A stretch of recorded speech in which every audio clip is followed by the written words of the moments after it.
अस्सलाम वालेकुम दोस्तों, मैं हूं इमरान बशीर और आप देख रहे हैं उर्दू पोइट्री यूट्यूब चैनल।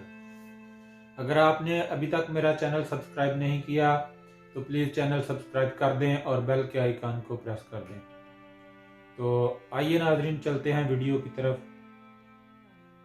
उन्वान है पुत्र मावां दे रुलदे वेखे, मिट्टी दे मुल तुलदे वेखे,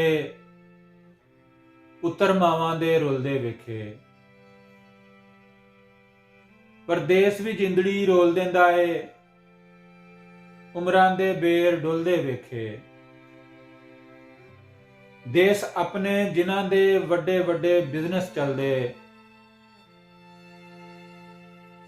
परदेस विच ओही लोहे नाल घुलदे वेखे। ते जिन्हां लाइयां तानाशाजी दियां फैक्टरियां, भेद उन्हां दे भी खुलदे वेखे।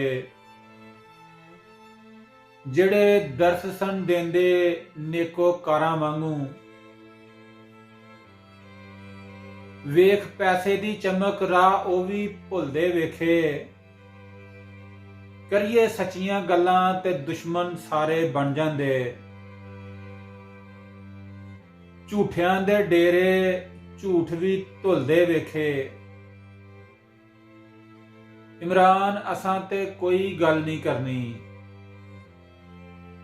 हो सकदा है जमाना सब दे भेत खुलदे वेखे।